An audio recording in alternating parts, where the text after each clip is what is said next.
واسطے اونچی صلوات تلاوت فرماؤ۔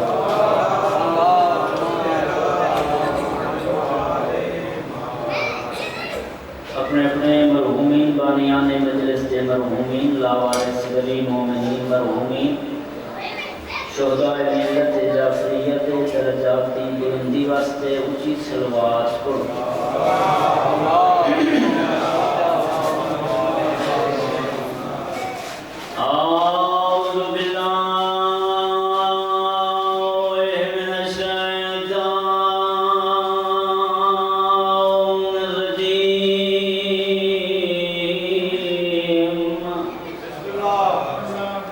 بسم اللہ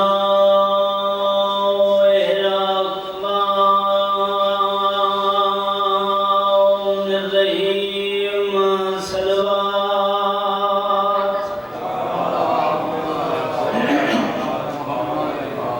الحمد للہ رب العالمین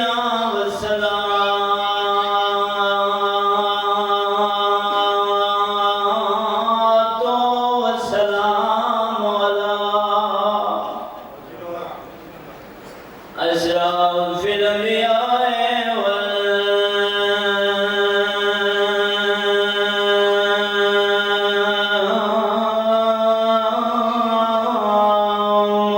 والمرسلين صلوات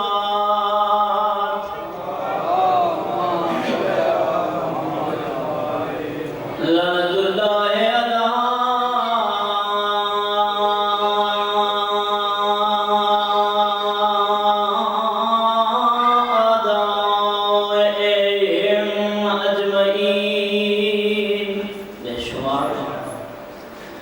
أما بعد قال الله تبارك وتعالى في كتابه المجيد والفرقان الحميد بسم الله الرحمن الرحيم إن الدين عند الله الإسلام بلند الصلوات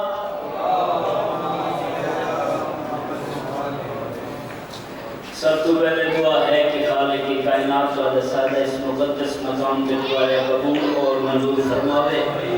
بانیان دا فرش اللہ بچھایا ساجو کوشش اپنی بارگاہ قبول اور منظور فرماوے۔ وقت کی قلت مد نظر رکھتے ہیں دو چار جملے میں جناب کے سامنے قرآن مجید کی مختصر دی آیت تلاوت کرن دے شرف حاصل کیتے۔ اس دنیا تے نگاہ کرو بہت ہی جلدی نال اس دنیا تے نگاہ کرو جتنے بھی افراد موجود ہیں ہر بندے دا کسی نہ کسی دین نال تعلق ضرور ہے۔ یہ بھی کہا تھوڑی تھوڑی تعریف کرے تو تاکہ پتہ لگی حوصلہ آتا ہی ہو۔ ہر بندے دا کسی نہ کسی دین نال تعلق ضرور ہے۔ جتنے بھی افراد موجود ہر بندے دا کسی نہ کسی دین نال تعلق ضرور ہے۔ جتنے بھی ادیان موجود ہیں دنیا تے ہر بندے دا کسی نہ کسی دین نال تعلق ہے۔ کوئی یہودی ہے، کوئی عیسائی ہے، کوئی مسلمان ہے، کوئی سکھ ہے، کوئی ہندو ہے۔ دنیا میں بہت سارے ادیان موجود، ان ادیان کے پیروکار موجود، لیکن خداوند کریم نے قرآن مجید ارشاد فرمایا دنیا کے جتنے بھی ادیان موجود ہیں ان سارے ادیان جو تیرا دین میں اللہ کو پسند ہے وہ ہے اسلام، وہ ہے اسلام۔ بہت ہی مختصر انداز امام محمد باقر علیہ السلام کو ایک بندے نے سوال کیتا مولا دین کیا ہے؟ دین کیا ہے؟ یہ جواب دے کے میں ترجمہ تمام کہنا کہ مولا دین کیا ہے؟ مولا نے فرمایا الدین ہوئے خمسۃ وسائل، پانچ چیزاں کا نام دین ہے، پانچ چیزاں کا مجموعہ دین ہے، پانچ چیزاں مل جامن تا دین بن دے۔ اس بندے سوال کیتا مولا کیڑیاں کیڑیاں پانچ چیزاں؟ مولا نے فرمایا پہلی نماز، دوسری روزہ، تیسری حج، چوتھی زکوٰۃ اور پنجویں میرے دادے علی ابن ابی طالب دی ولایت۔ ان پانچ چیزاں کا مجموعہ کیا ہے؟ دین ہے۔ شاید سوال کر کے آتے مولا ان پانچ چیزیں جو سب کو افضل ترین اور وزنی ترین چیز کیا ہے؟ پھر خود جواب دینے لگا کہ مولا کیا نماز سب کو افضل، کیا روزہ سب کو افضل؟ مولا نے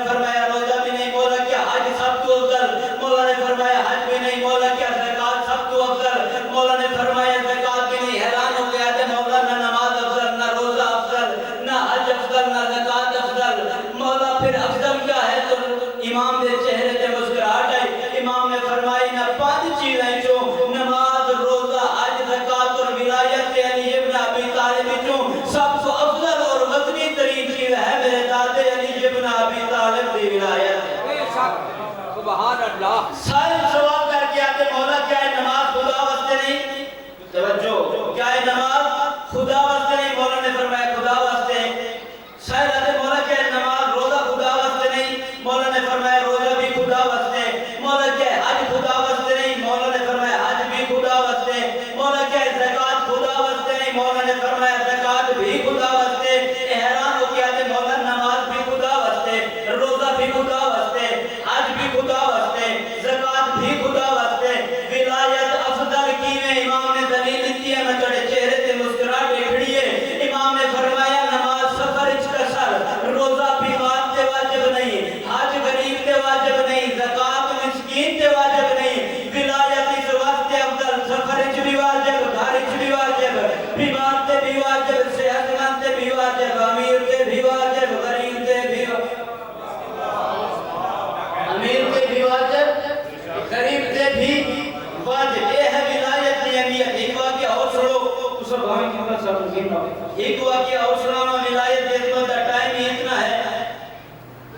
امام زین العابدین علیہ السلام حج کے تشریف دی گئے، ایک صحابی امام دے نال ہے، توجہ ہے، ایک صحابی امام دے نال حج تے پہنچا، جڑا صحابی آتے سا مقام عرفات تے پہنچے، میں حاجیاں دی کثرت دیکھی، صحابی نے حاجیاں دی کثرت تے تعجب کیتا، حاجیاں دی کثرت تے تعجب کر کے آتے ما اکثر حجیر، امام علیہ پاسے دیکھ کے آتے مولا اتنے حاجی، بڑی توجہ نہیں، مولا اتنے زیادہ حاجی۔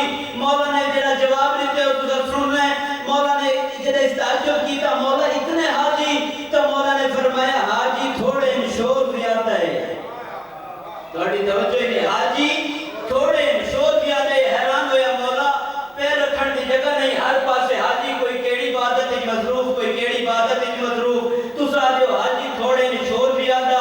امام نے فرمایا میرے دیکھ میں آدھا پیا حاجی تھوڑے شور زیادہ ہے، جدہ اس دا تعجب ہوتا حیرانی ودھی، اے آتے مولا اتنا سفر کر کے، اے سفر دیا مصیبتاں برداشت کر کے، اے پیسہ ایک کچھ سلوات پڑھو سارے اے دیکھے آتے مولا اتنے سفر دے سختیاں برداشت کر کے، پیسہ لا کے، گھر بار چھوڑ کے، ہجرت کر کے، ہر بندہ عبادت وچ مصروف ہے، مولا تسا آتے ہو حاجی تھوڑے شور بھی آتا ہے۔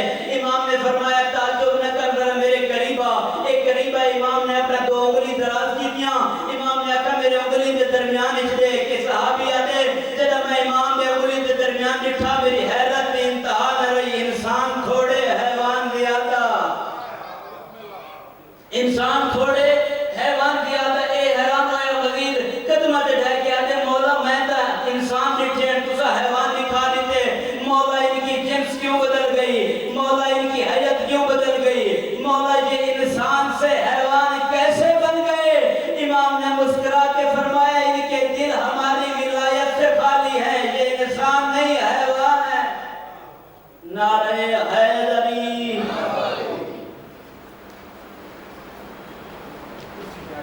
اللہم صلی علی محمد و علی محمد۔ میں آپ متبسو سرمایہ ملت یافیہ شہنشاہ فضل حسین قبلہ علامہ سید علی حسین قمی صاحب ذکر محمد و علی محمد بیان فرمائیں۔ نعرہ تکبیر، نعرہ رسالت، نعرہ حیدری، محمد و علی محمد بلند تر صلوات۔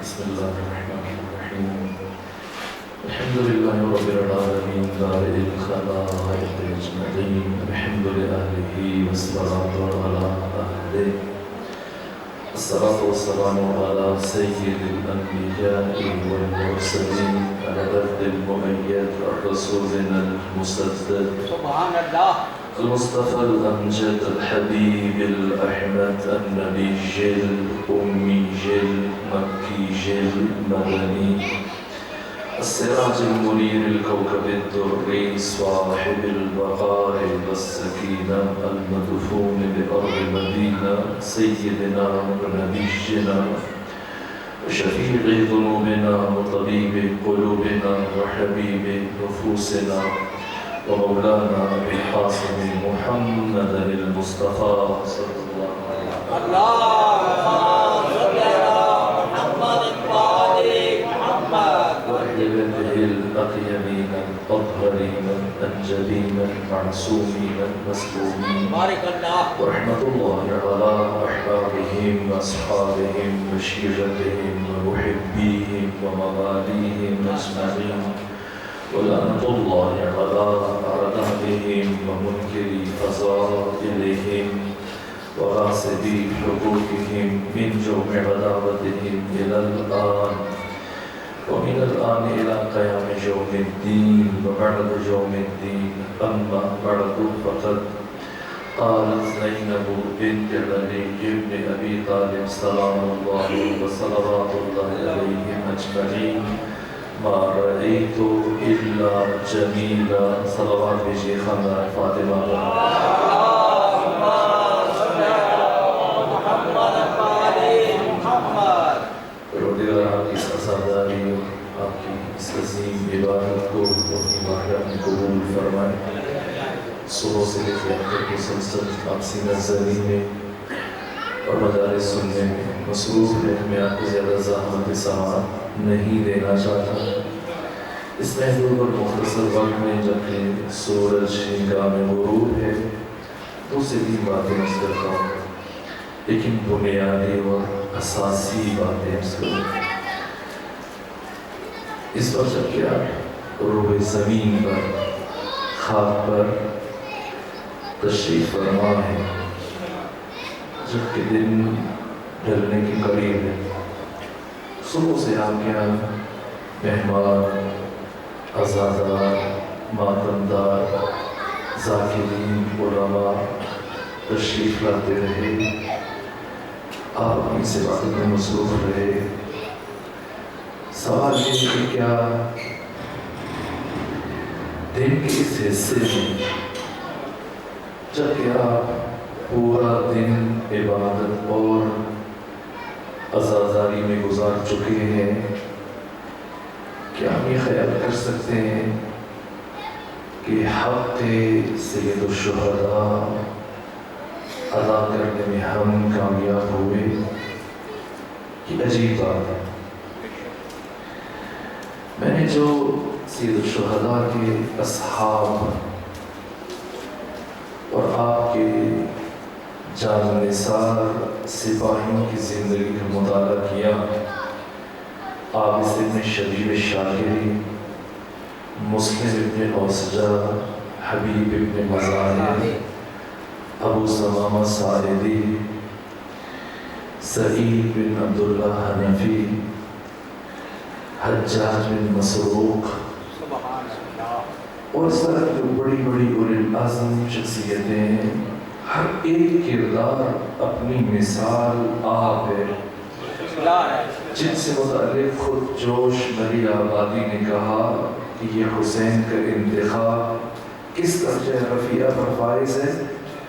کہا سر فرشتوں کے یہاں آج بھی خم ہوتے ہیں، ایسے انسان اور رسولوں میں بھی کم ہوتے ہیں. یہ انتخاب سید الشہداء کا حبیب ابن مظاہر کے بغیر کربلا ادھوری ہے. اس لیے خود جب کہ حبیب ابن مظاہر کو بچپنے میں وفات ہوئی دوبارہ زندگی ملی، سارے واقعات آپ کے سامنے ہیں. میں نے جس جملے سے اپنی گفتگو کا آغاز کیا اس لیے میں چہروں پہ تھوڑی تھکاوٹ دیکھ رہا ہوں. صبح سے آپ مسلسل سینہ زنی میں مصروف ہیں، گریہ کر رہے ہیں، مجلس سن رہے ہیں، آنے والے مہمانوں کی خدمت کر رہے ہیں. لیکن کیا ہم، میں اور آپ حق کے حسین ابن علی ادا کر سکتے ہیں؟ جب میں اصحاب حسین کی زندگیوں کو دیکھتا ہوں تو ان میں سے ابو ثمامہ ساعدی ایک اور سعید بن عبداللہ حنفی.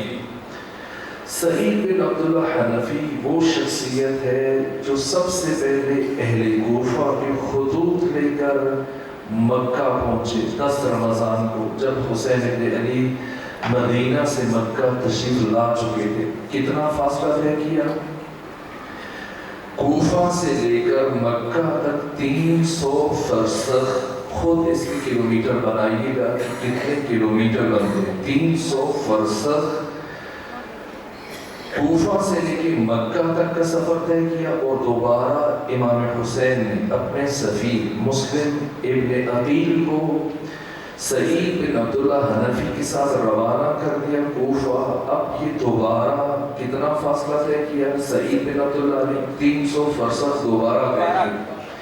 تیسری مرتبہ مسلم ابن عقیل نے اپنے امام اپنے آقا سید الشہداء کے لیے پھر خط لکھا، اور سعید بن عبداللہ وہ شخصیت ہے جو یہ خط لے کے پہنچے، پھر 300 فرسخ طے کیے، پھر امام حسین نے خط تحریر کیا جسے لے کر سعید پھر کوفہ آئے۔ یہ 1200 فرسخ کا فاصلہ طے کیا۔ ایک دوسرا 3 دن سے پانی بند ہے۔ تیسری طرف شب عاشور جا کر جہاں تلاوت قرآن کرتے رہے، جہاں عبادت کرتے رہے، نماز پڑھتے رہے، وہاں امام حسین نے اپنے انصار کے ساتھ مل کر جو بڑا کام کیا وہ خیام کے تینوں اطراف میں گہری خندق کھودی تاکہ دشمن چاروں طرف سے روز عاشور امام حسین کی شہادت کے بعد حملہ آور نہ ہو سکے، مخدرات عصمت و طہارت کو سمجھنے کا موقع مل جائے۔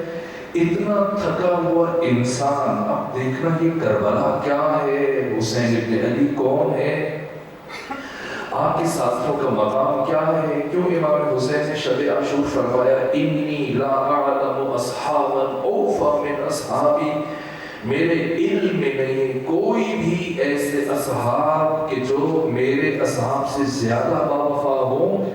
کون؟ ان میں سے میں صرف ایک شخصیت کا اشارہ لے رہا ہوں، سعید بن عبداللہ حنفی۔ 1200 فرسخ یعنی کتنے ہزار کلومیٹر کا فاصلہ، وہ بھی صحراؤں میں جہاں اکثر لوگ سفر طے کرتے کرتے مر جاتے ہیں، اس عالم میں پانی ختم ہو جاتا ہے، پھر 3 دن کی پیاس، پھر ساری رات جا کے خندق کھودتے رہے، اور اب صبح عاشور سے جو مشکلات برداشت کی، اور ابو ثمامہ ساعدی کے ساتھ آ کر بارگاہ امام حسین میں ایک عرض کرتے ہیں وقت زوال کا، فرزند رسول کیا زوال ہو چکا ہے، کیا نماز کا وقت ہو گیا ہے؟ امام حسین نے آسمان کی طرف دیکھا، فرمایا لا، پھر فرمایا نعم۔ خود حیران ہوئے عبداللہ بن سعید بن عبداللہ حنفی، کہا نہیں ہاں، کیا سمجھو نہیں یا ہاں؟ مثلا آپ مجھ سے پوچھیں گے کہ آپ دوبارہ ماڑی میں مجلس پڑھنے کے لیے کبھی آئیں گے، میں کہوں نہیں ہاں، تو آپ کیا سمجھیں گے؟ نہ ہاں نہ نہیں، ایک بات کہہ لیجیے، یا تو ہاں کہوں یا نہیں کہوں، لیکن دونوں کو ملا کے کہا۔ سعید بن عبداللہ حنفی اور ابو ثمامہ ساعدی فکر میں، فرزند رسول ہم سمجھے کہ سنو، جب تم نے سوال پوچھا نماز سے متعلق وقت ہوا یا نہیں، تب نہیں ہوا تھا، جب میں نے جواب دینا شروع کیا اور لا کہا تب بھی وقت نہیں ہوا تھا، لیکن جیسے میں نے لا مکمل کیا میں نے دیکھا کہ وقت داخل ہو چکا ہے، میں نے فوراً سے نام کہہ دیا۔ یہ حسین کی نفس کائنات پر ہاتھ ہے، جیسے ہی طے ہوا بتایا آتا نے کہ وقت ہو چکا ہے۔ اب ابو ثمامہ ساعدی نے اور سعید بن عبداللہ نے کہا فرزند رسول جی چاہتا ہے کہ آپ کی ابتدا میں اپنی آخری نماز ادا کر لیں۔ امام نے ہاتھ اٹھائے، عجیب دعا دی، کبھی میں اس دعا کی تفسیر آپ کی خدمت میں عرض کروں گا، وقت نہیں۔ رات شب عاشور امام حسین اپنے تمام ساتھیوں کو جنت کی بشارت دے چکے ہیں، جنت پہ اپنا اپنا مقام دکھا چکے ہیں۔ اس کا مطلب یہ کہ اب اگر دن میں دعا دینی ہے تو اس دعا سے بڑی دعا ہوگی۔ اس دعا کا رمز کیا ہے، ماہیت کیا ہے، حقیقت کیا ہے، راز کیا ہے، کبھی عرض کروں گا۔ سید الشہداء نے ہاتھ اٹھائے، فرمایا حشرک اللہ من المصلین، اللہ تمہیں نمازیوں میں معشور کرے۔ یہ ایک عجیب دعا ہے، اس کے اندر بہت گہرائی ہے۔ سید الشہداء ذہن بشر کو، عقل بشر کو ایک بڑے نقطے کی طرف متوجہ کرنے میں، ابھی اس طرف نہیں چل رہا۔ سید الشہداء نے یہاں پر نماز شروع کی، اور کون سی نماز پڑھی؟ روز عاشور، نماز خوف ادا کی۔ یہ بات قابل غور ہے۔ امام حسین نے روز عاشور میدان کربلا میں نماز خوف ادا کی۔ نماز خوف کیا ہے، اس کی ترتیب کیا ہے، اس کی ترکیب کیا ہے، اسے کب پڑھا جاتا ہے؟ نماز خوف جنگ صفین میں امام علی نے نماز خوف ادا نہیں کی، جنگ جمل میں نماز خوف ادا نہیں کی، جنگ نہروان میں نماز خوف ادا نہیں کی، ہر جنگ میں نماز خوف ادا نہیں کی جاتی۔ نماز خوف کب ادا کی جاتی ہے؟ جب سامنے دشمن کافروں کا لشکر ہو، کافروں کے ساتھ جنگ ہو، تب نماز خوف ادا کی جاتی ہے۔ امام حسین نے پہلے مرحلے میں نماز خوف ادا کر کے اپنے دشمن کی حقیقت کو بیان کیا کہ پہچان لو، خبردار قیامت تک آنے والا کوئی بھی انسان میرے کسی دشمن کو مسلمان نہ سمجھے۔ جو حسین ابن علی کے مقابلے میں کھڑے ہیں، سب کی حقیقت یہ ہے کہ یہ کافر ہیں۔ نماز خوف کی ترتیب یہ کہ یہ قصر کی طرح سے 2 رکعت پڑھی جاتی ہے، اور 2 رکعت کی ترتیب یہ ہے کہ امام آدھا لشکر نماز پڑھتا ہے امام کے پیچھے، آدھا لشکر دفاع کرتا ہے، اور آدھا لشکر جو امام کے پیچھے نماز پڑھتا ہے، امام پہلی رکعت پڑھنے کے بعد بیٹھ جاتے ہیں اور یہ مقتدی اٹھ کے کھڑے ہو جاتے ہیں، اور دوسری رکعت یہ فرادہ پڑھتے ہیں، اور پھر فرادہ پڑھنے کے بعد جیسی نماز مکمل کرتے ہیں جلدی سے اٹھتے ہیں اپنی جگہ سے، اور وہ محافظ کے جو کھڑے ہو کر دفاع کر رہے ہوتے ہیں دشمن کے سامنے نمازیوں کا، اب وہ آ کے بیٹھتے ہیں۔ جیسے ہی وہ بیٹھتے تو امام دوبارہ کھڑے ہو جاتے ہیں، اور یوں امام کی دوسری رکعت بعد میں آنے والوں کی پہلی رکعت ہوتی ہے، وہ امام کے ساتھ اپنی پہلی رکعت پڑھتے ہیں، اور امام کی دوسری رکعت جب مکمل ہو جاتی ہے اٹھ کے کھڑے ہو کے اپنی دوسری رکعت مکمل کرتے ہیں۔ یہ ہے نماز خوف۔ روز عاشور میدان کربلا میں نماز خوف ادا کی گئی، اور 2 ساتھی جو بالکل امام حسین کے سامنے کھڑے ہیں، باقی کچھ شخصیتیں جو باقی صاحب کے سامنے کھڑے تھے، لیکن روز عاشور امام حسین کے 2 اصحاب بالکل آپ کے سامنے کھڑے تاکہ دشمن کا کوئی تیر امام تک نہ پہنچ سکے۔ ان میں سے ایک سعید بن عبداللہ حنفی ہے، دوسرے ابو ثمامہ ساعدی ہیں۔ اب سمجھنا ہے جو میں بات آپ کی خدمت میں عرض کر رہا ہوں کہ انسان کبھی بھی حق سید الشہداء ادا نہیں کر سکتا۔ قیامت تک آنے والا انسان ذات حسین ابن علی کا مدیون ہے، مقروض ہے، نسل بشر، ہر انسان مرد و زن، بوڑھا بچہ جوان۔ کیوں؟ میں اگلے مرحلے میں عرض کروں گا کہ آقا نے بشر کو کیا دیا، لیکن پہلے مرحلے میں خود یہ دیکھیں کہ امام حسین کا صحابی سعید بن عبداللہ حنفی آپ کے سامنے کھڑا ہے اور مسلسل تیروں کی بارش ہے۔ ایک تیر انسان کو مارنے کے لیے کافی ہو جاتا ہے، لیکن بار بار سینے کے اوپر تیر رکھ رہے ہیں، سر کے اوپر تیر رکھ رہے ہیں، صرف اپنی قوت ارادی کے بلبوتے پہ کھڑے ہیں سعید بن عبداللہ حنفی، تاکہ میری زندگی میں کوئی تیر امام حسین تک نہ پہنچ جائے۔ یہاں تک کہ ادھر جب امام حسین نے نماز مکمل کی، اس وقت تک 170 تیر سر سے لے کے پاؤں تک آپ کے صحابی سعید بن عبداللہ حنفی کے پورے جسم میں پیوست تھے، اور جیسے امام نے نماز مکمل کی سعید گرے لیکن زمین پر نہیں گر سکے، اس لیے کہ مسلسل تیر ان کے جسم میں پیوست تھے، ان کا جسم زمین اور تیروں کے درمیان معلق تھا، تیروں پہ کھڑا تھا آپ کا جسم، آخری سانسیں چل رہی ہیں۔ ادھر امام حسین نے نماز مکمل کی، ادھر سعید نے امام حسین کی طرف دیکھا اور ایک عجیب جملہ کہا، اور کچھ نہیں کہا اغفیت یا ابا عبداللہ، اے حسین بن علی کیا میں نے آپ کے ساتھ وفا نبھائی؟ اس وقت شہید مرتضی مطہری اس جملے کی تفسیر اور وضاحت میں بہت کچھ لکھا، لیکن جو ایک جملہ کہا انہوں نے وہ بہت وزنی جملہ ہے۔ کہا کہ سعید بن عبداللہ حنفی نے 170 تیر کھا کے، 3 دن کی پیاس برداشت کر کے، ساری رات جا کے زحمت برداشت کر کے، مسلسل 1200 فرسخ یعنی کئی ہزار کلومیٹر کا سفر طے کرنے کے بعد پھر یہ جملہ کہنا، اس کا مطلب سعید بن عبداللہ حنفی عارف حسین ابن علی ہیں، وہ یہ سمجھتے کہ اتنا کچھ کر کے بھی حق حسین ادا نہیں کیا جا سکتا، کوئی انسان حق امام حسین ادا نہیں کر سکتا۔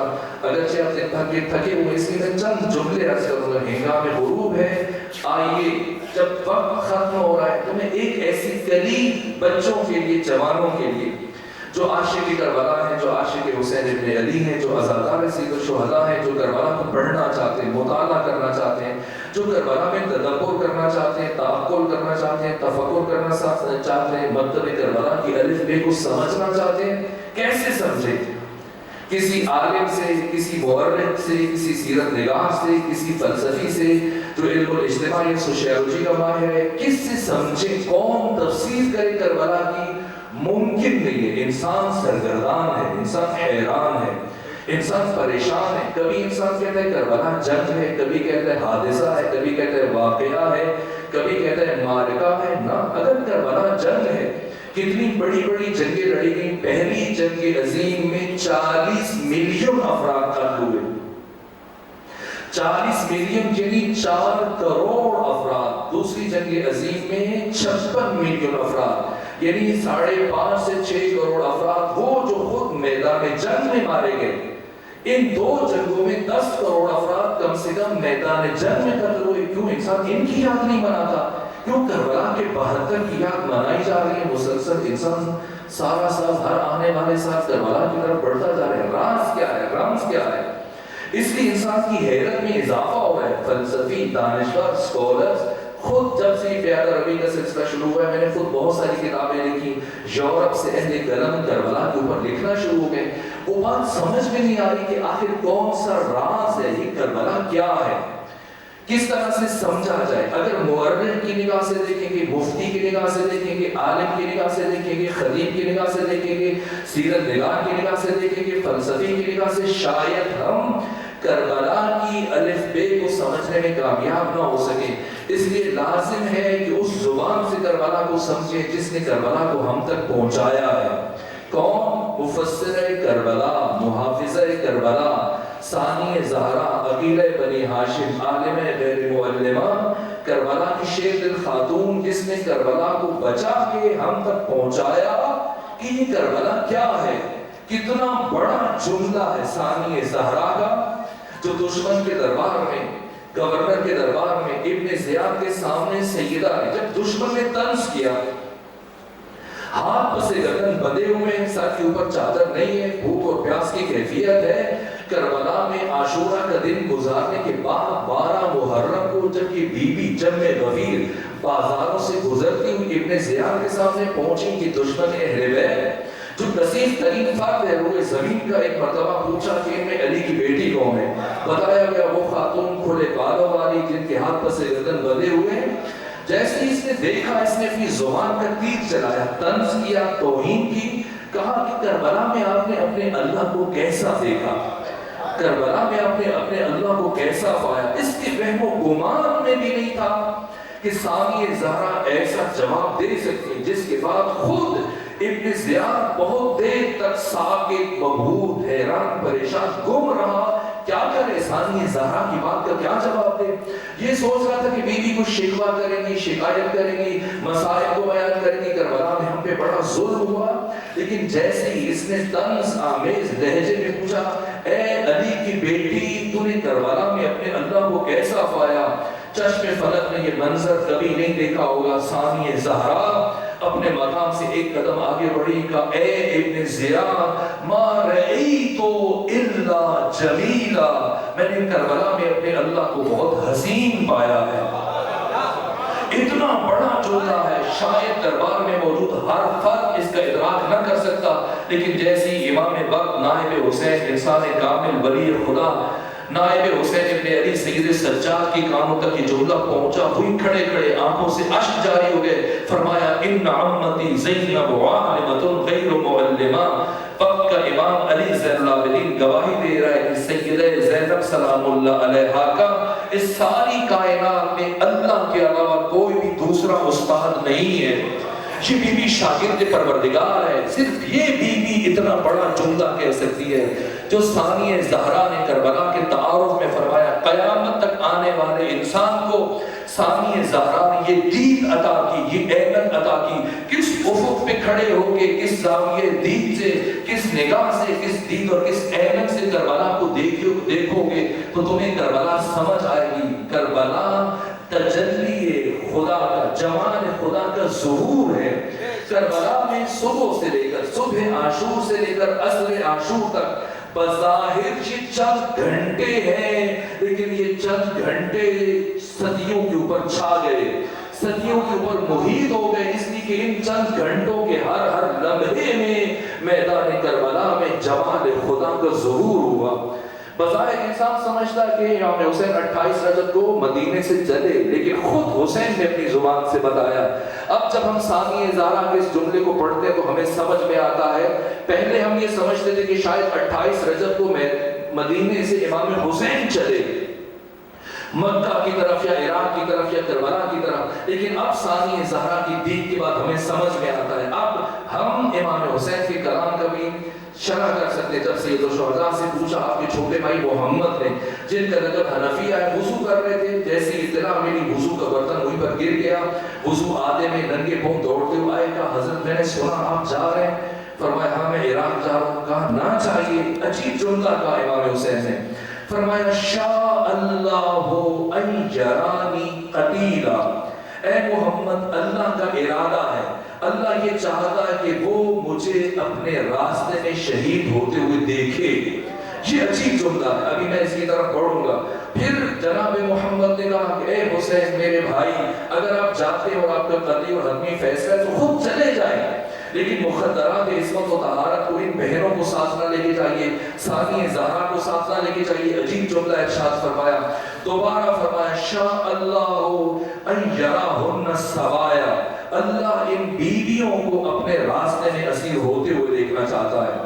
یہ مشیت خدا ہے۔ اب پتہ چلتا ہے کہ مدینہ سے کربلا حسین نہیں آئے، بظاہر حسین آئے، بباطن اللہ کے ارادہ نے سفر کیا ہے، بباطن اللہ کی مشیت نے سفر کیا۔ یہ مشیت خدا جو مدینہ سے پہنچے کربلا، روز عاشورہ میدان کربلا میں ایک ایک لمحے مسلسل کمالات کا ظہور ہو رہا ہے، کمالات کی تجلی، جمال خدا کا ظہور ہو رہا ہے۔ یہاں پر میں سوچتا ہوں بڑی بڑی شخصیتوں نے، اہل تشیع و اہل تسنن علماء نے روز عاشور کے فلسفے کو بیان کیا۔ شاہ عبدالعزیز دہلوی نے سر الشہادتین نے کی، ابو العلا مودودی نے بڑے خوبصورت کلمات کے، ڈاکٹر سید محمد عبدالمجید کے اہل سنت عالم میں انہوں نے کی، لیکن تمام اہل سنت علماء میں سے ایک شخصیت جو زندہ ہے، موجود ہے، مصر سے جن کا تعلق ہے، ڈاکٹر عباس محمود عقاد، روز عاشور کے بارے میں جو وزنی جملہ کہا، مجھے اس سے وزنی جملہ اور ابھی تک نہیں ملا۔ کہا کہ روز عاشور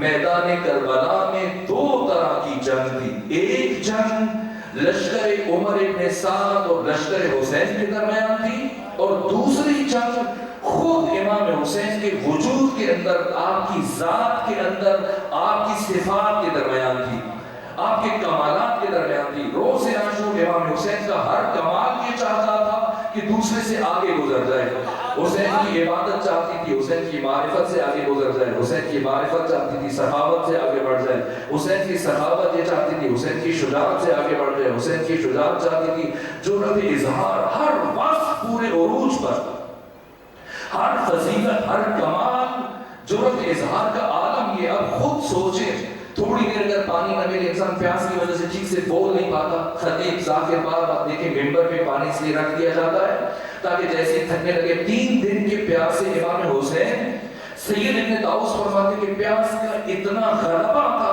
آخری لمحات میں امام حسین پر، چونکہ روز عاشور مرنے سے زیادہ مشکل خود جینا تھا، اس لیے امام حسین نے آخر کیوں اپنے انصار کو پہلے بھیجا، اور جیسے آئے فرمایا جاؤ، فوراً سے کیوں اجازت دیتی، روک لیتے، اس لیے امام حسین نے کو فوراً اجازت دی کہ پہلے دن جب 2 محرم کو آمنا سامنا ہوا تھا تب امام حسین کے ساتھ پانی موجود تھا، گھوڑوں کو بھی پلایا، سپاہیوں کو بھی پلایا، 5 سپاہیوں کو اپنے ہاتھ سے پلایا جو گرمی کی شدت سے کانپ رہے تھے، لرزہ طاری تھا۔ تو جب 2 محرم کو اور آئے تو پلانے کے لیے پانی موجود تھا، لیکن 10 محرم کو جب آئے پانی نہیں ہے، تو یہ حکمت حسین ہے کہ اگر میں تمہیں پانی نہیں پلا سکتا تو پھر پیاسا ہی کیوں رکھو، جاؤ۔ اس لیے شب عاشور ایک خیمے میں حبیب ابن مظاہر نے اصحاب کو جمع کر رکھا تھا، ایک خیمے میں ابو الفضل عباس نے بنو ہاشم کے جوانوں کو جمع کر رکھا تھا۔ حبیب ابن مظاہر یہ کہہ رہے تھے کہ وہ سردار ہے، ہم ان کے غلام ہیں، اچھا نہیں لگتا کہ سردار شہید ہو جائے، غلام زندہ رہیں، کل میدان میں پہلے ہم جائیں گے، بعد میں جو ہوا وہ خود سردار دیکھیں گے۔ اور جناب عباس کیا کہہ رہے ہیں؟ بنو ہاشم کے جوان ہیں، وہ ہمارے مہمان ہیں، ہم ان کے میزبان ہیں۔ اچھا نہیں ہے کہ میزبان زندہ رہ جائے، مہمان شہید ہو جائے، کل ہم جائیں گے۔ لیکن امام حسین نے کسے بھیجا روز عاشور؟ اصحاب کو پہلے بھیجا۔ کیوں اصحاب کو پہلے بھیجا؟ یہ جملہ یاد رکھیے گا کہ میدان کربلا میں مرنے سے زیادہ مشکل خود جینا تھا۔ جو پہلے شہید ہو گیا اس کی مصیبت کم ہے، جو جتنی دیر سے شہید ہوا۔ امام حسین کی شہادت کس درجے پہ ہے، پیاس کا عالم کیا ہے؟ سید ابن طاؤس فرماتے کہ آخری مرحلے میں پیاس کی اتنی شدت تھی کہ امام حسین جب آسمان کی طرف نگاہ اٹھاتے تھے تو آسمان ہم کو دھوئیں کی شکل میں نظر آتا تھا۔ یہ پیاس کا غلبہ تھا اور عجیب کیفیت تھی۔ خود بہت سارے علماء نے بیان کیا حضرت کی پیاس کو۔ ایسے مرحلے میں جب انسان اتنے زخم خورد ہو، سر سے لے کے پاؤں تک زخموں سے چوہ ہے، خون بہ رہا ہے، اور کوفہ سے ابن زیاد کا پیغام آتا ہے عمر ابن سعد کے پاس۔ عمر سعد پڑھا جلدی سے، جیسے خط پہنچا کہا کہ ابھی بھی اگر حسین بیعت قبول کر لیں تو ان کو معاف کر دیا جائے۔ یہ اتنا مشکل مرحلہ ہوتا ہے جب مسائب کی سطح پہ انسان پہنچ جاتا ہے۔ عجیب جواب دیا امام حسین نے، بہت عجیب جواب دیا۔ جیسے ہی ابن زیاد کا خط پہنچا، عمر ابن سعد نے پہنچایا تھا کہ ابن زیاد کہہ رہے ہیں کہ حسین اگر ابھی بھی راضی ہو جائے، معافی مانگ لیں یا بیعت قبول کر لیں، انہیں معاف کر دیا جائے گا۔ کیا جواب دیا؟ ایک مرتبہ جب کہ خود جس لمحے انسان بولنے کی ہمت نہیں ہوتی، اٹھے اور اتنے بلند آواز سے گفتگو کی کہ پورے میدان کربلا میں عمر ابن سعد کی ہزاروں کی سپاہ نے امام حسین کی کلمات سنے۔ فرمایا ان الدڑی یبن الدڑی قد رکزنی بین الاثنتین۔ اور اگر یہ جملے خود امام حسین کی زبان سے ادا نہ ہو رہے ہوتے تو میں کبھی ان کا ترجمہ نہ کرتا۔ فرمایا ان الدعی ابن الدعی قد رکزنی بین الاثنتین، حرام زادے کا حرام زادہ بیٹا وہ مجھے اختیار دے رہا ہے بین الذلۃ والذلہ کہ بیعت قبول کروں یا پھر مرنے کے لیے تیار ہو جاؤں۔ اے عمر ابن سعد جاؤ ابن زیاد کو بتاؤ حسین کہہ رہا تھا کربلا میں ہیہات من الذلہ، اللہ نے ذلت کو حسین کے علی سے بہت دور رکھا ہے۔ اب اٹھے امام حسین اور آئے، خطبہ دیا، تقریر کی، خطاب کیا، اپنے نانا کے ناقہ پر سوار ہو کے آئے، نانا کا امامہ پہنا، نانا کی عبا پہنی، تقریر کی، نصیحت کی۔ لیکن جب دشمن میں سے کوئی بھی اٹھ کے نہ آیا تو کیا فرمایا؟ کہ میں جانتا تھا آج کے دن تم میں سے کوئی بھی میری طرف نہیں آئے گا، لیکن میں اتمام حجت کر رہا تھا تاکہ روز عاشور میری حجت تمام ہو جائے، ورنہ میں جانتا تھا کہ کسی پر میرے کلام کا اثر نہیں ہوگا، کیونکہ جس شکم میں لقمہ حرام داخل ہو چکا ہو اس پر حسین کی نصیحت اثر نہیں کر سکتی۔ آخری جملہ عرض کروں، کربلا کے ابعاد، ڈائمنشن اور جہاد اور پہلو، حضرت کا صبر، آپ کی شجاعت، آپ کا علم، آپ کی معرفت، آپ کی عبادت، آپ کی نورانیت، آپ ممسوس فی ذات اللہ اور باقی صفات پھر کبھی کسی مناسبت سے عرض کروں گا۔ اسی جملے پہ بات ختم کرنے لگوں۔ اب حضرت نے تلوار اٹھانی ہے تاکہ کربلا کا یہ پہلو ادھورا نہ رہ جائے۔ دشمن امام حسین کا جہاد بھی دیکھے، لیکن عجیب ہے علی اکبر شہید ہو گئے، امام حسین نے تلوار نہیں اٹھائی۔ قاسم کی لاش کے ٹکڑے چن لیے، تلوار نہیں اٹھائی۔ عباس شہید ہو گئے، تلوار نہیں اٹھائی۔ اب تلوار اٹھانی ہے جب تنہا ہے، حتیٰ علی اصغر بھی شہید ہو چکے، لیکن تلوار اٹھانے سے پہلے امام حسین نے ایک عجیب کام کیا۔ میں اسی لیے عرض کروں کہ ہم نے کربلا کو کس دید سے دیکھنا ہے۔ کربلا کی ایک ایک لمحے روز عاشور جمال خدا کا ظہور ہو رہا تھا۔ ایک مرتبہ امام حسین نے پوچھا اچھا ٹھیک ہے تم مجھے قتل کرنا چاہتے ہو، جنگ کرنا چاہتے ہو، لیکن یہ بتاؤ کہ کیوں تم سب میرے قتل پر جمع ہوئے ہو؟ وجہ کیا ہے؟ تلوار اٹھانی ہے، لیکن ایسے نہیں کہ اب امام حسین تلوار اٹھائے اور جنگ شروع کریں، نہ، تلوار اٹھانے سے پہلے دشمن سے سوال کیا بتاؤ کیوں تم سب میرے قتل پر جمع ہوئے ہو؟ سب نے بیک زبان جواب دیا، اے حسین بغضاً لأبیک، تیرے باپ علی کی دشمنی میں۔ جیسے یہ جواب سنا حضرت خیمے کی طرف گئے، ناقہ رسول کو باندھا، اب گھوڑے پر سوار ہوئے، ذوالجناح پر سوار ہوئے، اب تشریف لائے اور کہا ٹھیک ہے اگر اس لیے اکٹھے ہوئے ہو تو اب حسین تلوار اٹھائے گا۔ امام حسین نے یہ اقرار کیوں لیا میدان کربلا میں؟ امام حسین جمال خدا کا ظہور ایک مرحلے میں امام حسین نے کہا کہ قیامت تک آنے والا کوئی بھی انسان کربلا کی طرف کو یہ نہ کہہ سکے کہ یہ پہلو ادھورا ہے، ایسے کیوں کیا تھا؟ امام حسین ایک ایک کام کا جواب خود دے کے گئے، تلوار اٹھائی، لیکن کب؟ پہلے اقرار لیا۔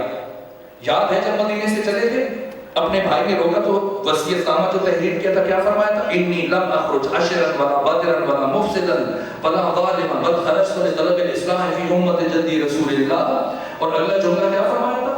وَأُسِيرُ بِسِيرَةِ جَدِّ رسول اللہ، میں اس قیام میں اپنے نانا محمد مصطفیٰ کی سیرت پر عمل کروں گا۔ روز عاشور خود امام کے قیام میں کئی ایسے مواقع ہیں کہ خود اگر رسول ہوتے بہنی وہی کام کرتے جو امام حسین نے انجام دیا۔ ان میں سے ایک مرحلہ یہ تھا، میں سمجھتا ہوں، میرا یقین اور عقیدہ ہے کہ اگر خود رسول اللہ کھڑے ہوتے اس موقع پر تلوار اٹھاتے تو تلوار اٹھانے سے پہلے رسول بھی یہی بات پوچھتے۔ کیوں؟ سیرت رسول کیا ہے؟ ہمارے برادران اہل تسنن، قرآن کے بعد 6 بڑی کتابیں، صحیح بخاری، صحیح مسلم، سنن ابن ماجہ، سنن ابن داؤد، ترمذی اور سنن نسائی، یہ 6 کتابیں صحاح ستہ جنہیں قرآن کے بعد اہمیت حاصل ہے اور تمام انہی کی طرف رجوع کرتے ہیں، انہی سے سارے احکام استنباط کیے جاتے ہیں۔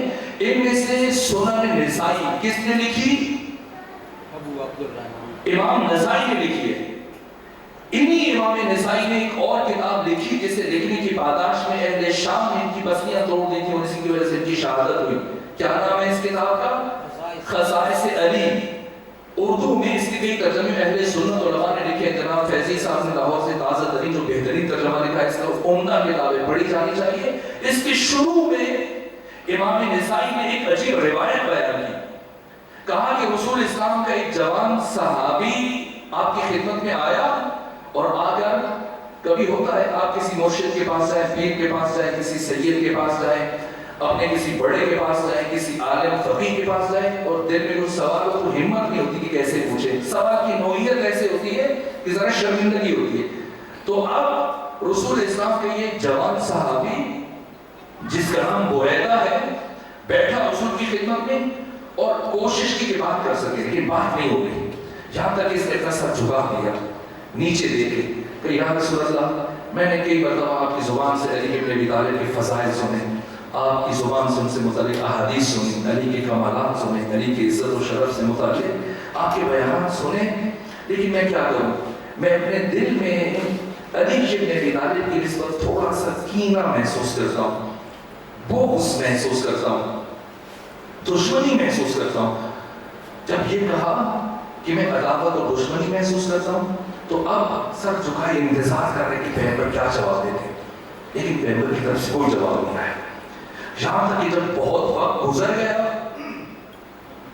اور یہ صحابی پریشان ہوا، امام نسائی خصائص علی اوائل میں یہ واقعہ لکھا کہ کافی وقت گزرنے کے بعد صحابی پریشان ہوا کہ رسول جواب کیوں نہیں دے رہے۔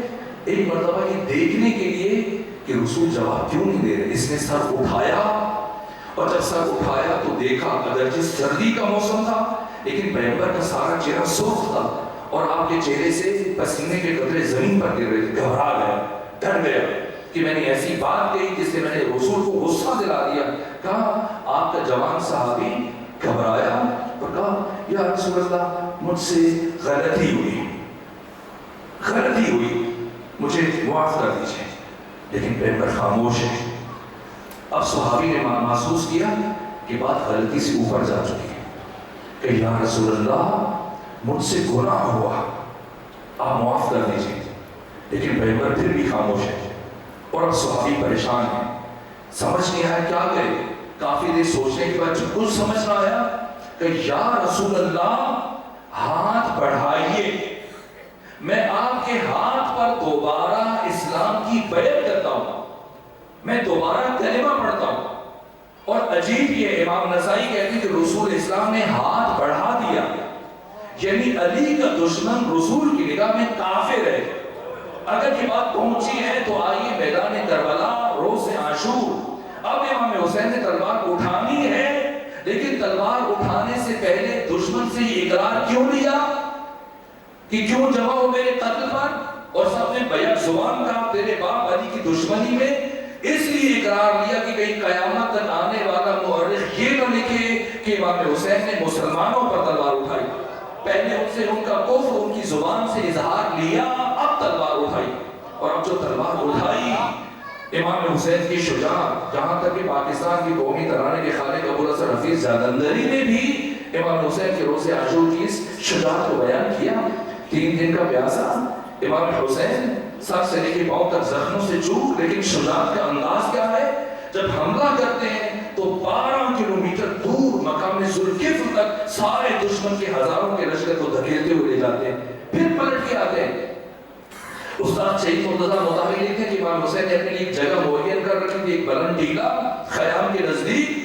حملہ کر کے آتے تھے, واپس پہنچتے تھے, پھر ٹیلے کے اوپر کھڑے ہو کر بلند آواز سے کہتے تھے لا حول ولا قوت الا باللہ العلی العظیم, تاکہ اہل حرم کو, خانوادہ عصمت و طہارت کو, بچوں اور خواتین کو پتہ چل جائے کہ ابھی آقا زندہ ہے, موجود ہے, اور دشمن کو بھی جرأت نہ ہو کہ وہ خیام کی طرف بڑھے. پھر کسی اور رخ پہ حملہ کرتے تھے, پھر واپس آتے تھے, پلٹتے تھے. کیوں؟ آپ کی شجاعت کا جو عالم خود ابوالحسن حفیظ جالندھری نے لکھا کہ روز عاشور میدان کربلا میں کیا کیفیت ہے, لباس ہے پھٹا ہوا, غبار میں اٹا ہوا, تمام جسم نازنین چھتا ہوا, کٹا ہوا. یہ کون سی بغار ہے, بلا کا شاہ سوار ہے کہ ہے 1000 قاتلوں کے سامنے ڈٹا ہوا. یہ دل یقین حسین ہے, نبی کا نور عین ہے. یہ کون حق پرست ہے, میں رضا میں مست ہے, کہ جس کے سامنے کوئی بلند ہے نہ پست ہے. ادھر 1000 گاہ ہے, مگر عجیب بات ہے کہ 1 سے 1000 کا بھی حوصلہ شکست ہے. یہ دل یقین حسین ہے, نبی کا نور عین ہے. ادھر سپاہ شام ہے, 1000 انتظام ہے. ادھر ہے دشمنان دین, ادھر فقط امام ہے, مگر عجیب شان ہے. غضب کی عام بام ہے کہ جس طرف اٹھی ہے دل بس خدا کا نام ہے. یہ دل یقین حسین ہے, نبی کا نور عین ہے.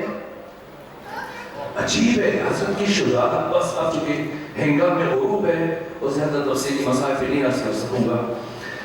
یہاں تک کہ سید ابن طاؤس فرماتے ہیں کہ اگر نماز ظہر کا وقت داخل نہ ہو گیا ہوتا تو امام حسین دشمن کے لشکر کو شہر کوفہ تک ہانک کے لے جاتے ہیں. لیکن جیسے نماز عصر کا وقت ہوا, نماز ظہر اپنے ساتھیوں کے ساتھ خاک کربلا پر ادا کی. لیکن نماز عصر امام حسین نے ذمہ فرض کے اوپر ادا کی. عجیب جملہ لکھا شہید مطہری نے, کہا کہ کربلا کی جنگ ایک تیر سے شروع ہوئی اور ایک تیر پہ ختم ہو گئی. روز عاشور سب سے پہلا تیر کس نے چلایا, عمر ابن سعد نے, اور تیر چلانے کے بعد اعلان کیا گواہ رہنا, لشکر حسین پر سب سے پہلا تیر میں نے چلایا. اور جا کے خود جو جائے شام میں یزید کو بتایا کہ پہلا تیر چلانے والا عمر سعد ہے.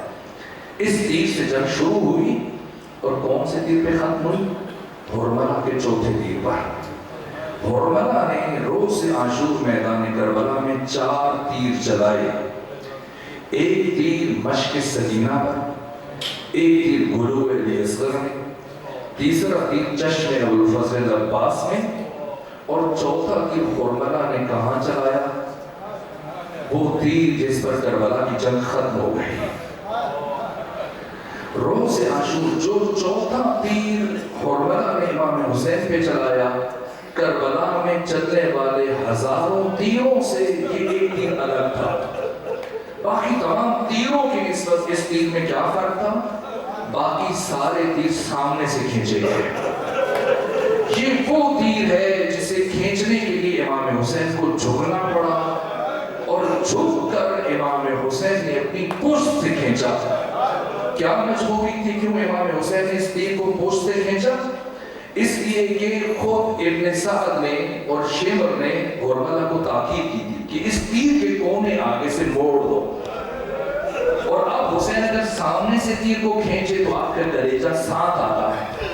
اس لیے تیر کو, یہ عصر کی نماز ہے جو اس طرح سے رکوع یہ ہے, اور سجدہ میں ابھی عرض کروں گا.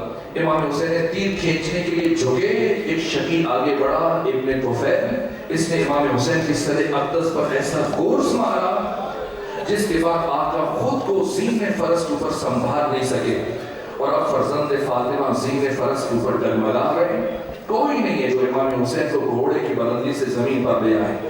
یہاں تک کہ سب سے پہلے امام حسین کے اعضاء میں سے جو اس زمین پر آیا جو سجدہ حساب کیا جائے گا وہ آقا کا داہنا رخسار تھا. اور جب آقا زمین پر آ گئے ہم اپنے جلوسوں میں آپ اپنے جلوسوں میں جہاں علم نکالتے ہیں جھولے وہاں پر خود شبیہ ذوالجناح کو بھی لایا جاتا ہے. ہم اس جانور کی شبیہ لا کے دنیا کو بتاتے ہیں. ہماری قوم کسی جانور کی پوجا نہیں کرتی. ہم اپنے عمل سے بتاتے ہیں کہ اگر کوئی جانور بھی ہم پر احسان کرے تو ہم اس کے احسان کو فراموش نہیں کرتے. اس جانور کا ہم پہ احسان ہے. فرزند رسول کی آخری سوال یہ کیا کام کیا اس جانور نے جو میدان کربلا میں انسانوں نے بھی انجام نہیں دیا. جب آقا اتر گئے اور کافی آگے جانے کے بعد فرس کو محسوس ہوا کہ میرا سوار اتر چکا ہے. یہ پلٹ کے آیا اور اس نے بڑی کوشش کی کہ کسی طرح سے امام حسین دوبارہ سوار ہو سکے.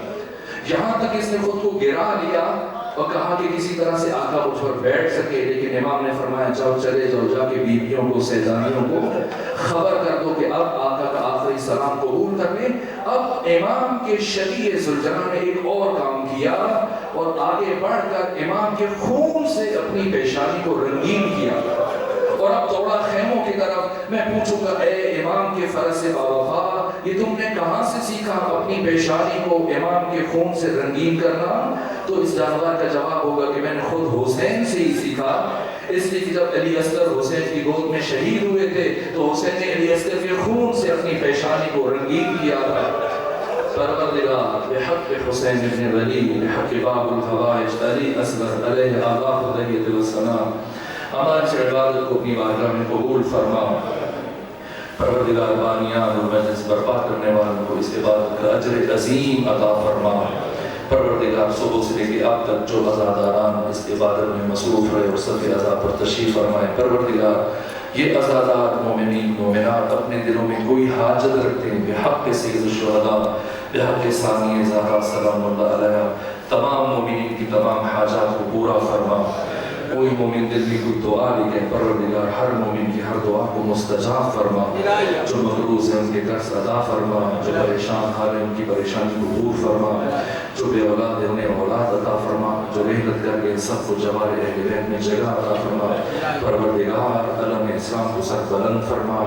اللہ نے کفر کو سر نگو فرما. امام زمانہ کے سپاہیوں کی حفاظت فرما. بالخصوص امام زمانہ کے وہ سپاہی کی جو شام میں ثانیہ زہرا کے حرم کے دفاع میں مصروف ہیں انہیں کامیابی نصیب فرما. ان کی حفاظت فرما. دشمنان عزاداری دشمنان تشیع دشمنان اسلام دشمنان ولایت کو نابود فرما. ہمارے مولا و آقا امام زمانہ کے ظہور میں تعجیل فرما. ہمیں اپنے امام کی معرفت عطا فرما اور ہمیں بھی آقا کا سپاہی بننے کی توفیق عطا فرما. رحم اللہ من قرأ الفاتحہ.